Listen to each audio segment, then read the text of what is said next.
भारत ने चीन के रिक्वेस्ट को ब्लॉक क्यों कर दिया, जानेंगे भारत ने इतना बड़ा कदम क्यों उठाया है। वहीं चाइना के अंदर एक बौखलाहट भी देखने को मिल रही है। मार्को रूबियो भारत पहुंचे और कोलकाता में थोड़ी देर ही रुककर पीएम मोदी से भी मिलने गए। क्या सीन हो रहा है, किस तरीके से पूरा चक्र बदलता हुआ दिख रहा है। भारत के अंदर एफडीआई भी अब क्या वापस से आने लगे हैं। जानेंगे जियोपॉलिटिक्स में क्या कुछ चल रहा है। हमेशा की तरह जानने को मिलेगा बहुत कुछ। आइए जानते हैं इन खबरों को विस्तार से। डोनाल्ड ट्रंप, जिन्होंने ये सोचा था कि भारत के साथ टेंशन बढ़ा के, भारत के साथ दूरियों को बढ़ा के शायद वो चीन की नजर में अच्छे हो जाएं या पाकिस्तान के साथ अपने काम को निकलवा पाएं, लेकिन ऐसा होता हुआ नहीं दिख रहा है। खुद डोनाल्ड ट्रंप ने एक बात कबूल करी थी, और क्या कबूल करी थी, स्क्रीन पर इस वीडियो को सुनिए।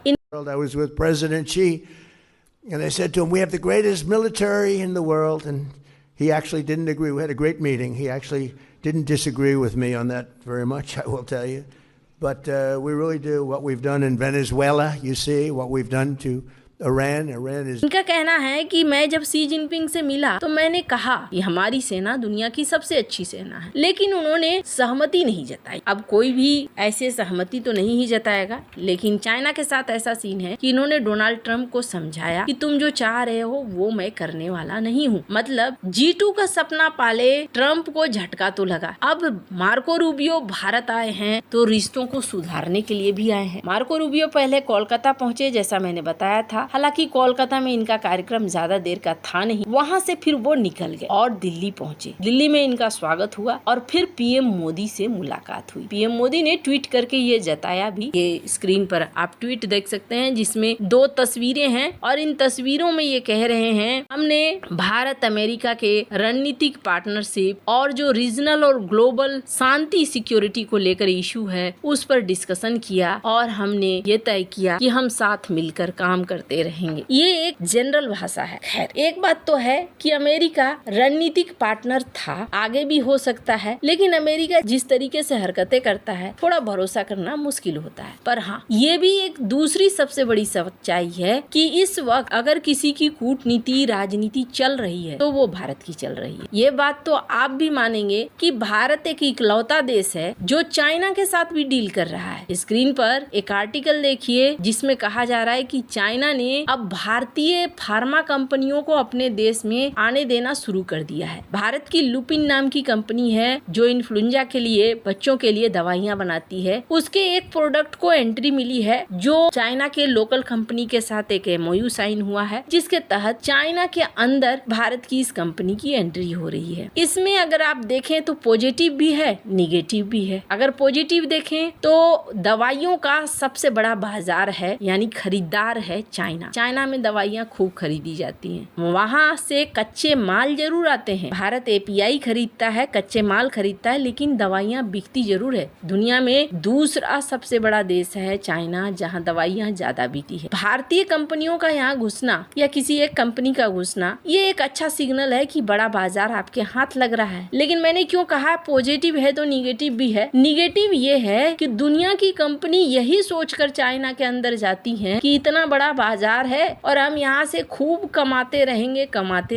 लेकिन होता क्या है, होता ये है चाइना के अंदर रिवर्स इंजीनियरिंग होती है और रिवर्स इंजीनियरिंग होकर उसकी डिटेल निकाल ली जाती है। फिर वो अपने हिसाब से उसे बनाते हैं, एक सस्ता वर्जन लॉन्च कर दिया जाता है। बहुत सारे एग्जाम्पल हैं। टेस्ला को अगर कोई टक्कर दे रहा है तो कौन टक्कर दे रहा है? BYD। टेस्ला को अपने घर में जगह दी सबसे पहले तो किसने दी? चाइना ने ही दी। एप्पल के कंपनियों को टक्कर देने की कोशिश कौन कर रहा है? चाइना कोशिश कर रहा है। और एप्पल को शरण किसने दी थी? चाइना ने ही दी थी। तो चाइना के अंदर एक चीज है, IP चोरी का खतरा बहुत रहता है, प्रोडक्ट के कंपोजिशन का खतरा बहुत रहता है। भारत दवाइयों के मामले में, और खास करके अगर जेनरिक दवाइयों की बात करें तो भारत जेनरिक दवाइयों के मामले में अव्वल नंबर पर है। ऐसे चाइना में लुपिन की ये एंट्री प्लस भी है तो माइनस भी है। पर खैर, अब लुपिन किस तरीके से जो कंपनी है किस तरीके से MOU करती है कि हम सिर्फ फाइनल प्रोडक्ट देंगे, यहाँ से कुछ भी वैसा नहीं देंगे। अब क्या होता है वो अलग बात है। जैसा मैंने कहा दोनों चीजें होती है, प्लस भी होता है माइनस भी होता है। पर हाँ, चाइना भारत के लिए दरवाजे धीरे धीरे खोल रहा है, लेकिन ये मत समझिए कि चाइना ये कोशिश करेगा कि भारत उसके माथे पर आकर बैठ जाए। पिछले कुछ समय से दिक्कतें हुई और एक बड़ी संख्या में भारत के अंदर से फॉरेन ट्रेड इन्वेस्टमेंट निकला, लेकिन इस ईयर का फॉरेन ट्रेड इन्वेस्टमेंट अगर देखें, फॉरेन डायरेक्ट इन्वेस्टमेंट अगर देखें तो कितना हुआ है, ये करीब 7.7 अरब डॉलर का हुआ है, जो एक अच्छा साइन है। लेकिन इसमें एक और चीज है कि भारतीय कंपनियां अब विदेशों में भी निवेश कर रही हैं, सब्सिडरी खोल रही हैं या फिर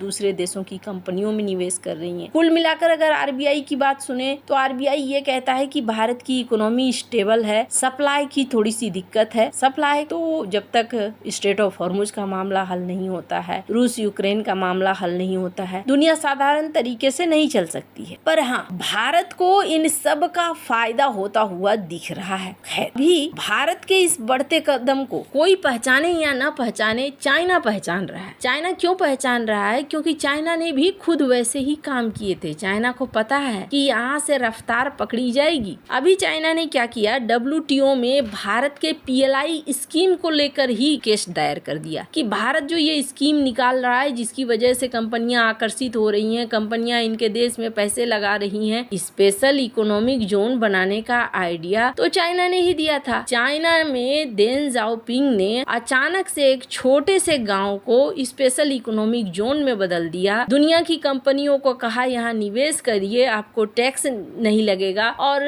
श्रमिक सस्ते में मिल जाएंगे। दुनिया उनके तरफ दौड़ी और आज वो एक सिलिकॉन वैली बन चुका है, चाइना का छोटा सा गांव। वो चाइना भारत को कहता है तुम PLI स्कीम मत चलाओ, तुम सोलर पैनल बनाने के लिए सब्सिडी मत दो, तुम ऐसा क्यों कर रहे हो, ये व्यापार के लिए गलत है। WTO में केस चला जाता है और भारत क्या करता है, पहली बार में रिक्वेस्ट को ब्लॉक कर देता है। अब इसका क्या मतलब है? अब मतलब ये है कि चाइना 60 दिन के बाद दोबारा करेगा रिक्वेस्ट और दोबारा करेगा तो एक पैनल बनेगी, पैनल फिर जज करेगा कि हाँ भाई भारत गलत कर रहा है, सही कर रहा है। फिर कहा जाएगा पैनल के द्वारा हाँ भारत गलत कर रहा है, तो फिर होगा चलो भारत के ऊपर फैसला सुना दो, फैसला सुनाया जाएगा। फिर भारत क्या करेगा, उनके अपर बॉडी में, अपील बॉडी में अपील कर देगा। अब जब अपील कर देगा तो अमेरिका ने वहाँ जजों की नियुक्ति होने नहीं दी है, ये मामला यूं ही अटक गया। भारत ने इसे ब्लॉक किया, लेकिन ये एक संकेत है। और संकेत क्या है, देखो चाइना कितना तेजी से कदमों को पहचान रहा है कि कहां से उसके लिए चुनौती आ सकती है और उस कदम को रोकने के लिए हर कोशिश कर रहा है। भारत चाइना ना बन जाए। जो चाइना +1 की रणनीति आ रही है, ग्लोबल हब बनने की रणनीति आ रही है, दुनिया आ भी रही है भारत के तरफ, साइप्रस हो, यूरोपीय यूनियन हो या फिर खुद अमेरिका हो। अभी पीयूष गोयल ने भी इस बात को कहा कि भारत और अमेरिका के बीच में व्यापार डील होगी तो 21वीं सदी की सबसे अच्छी चीज होगी। तो ये $500 बिलियन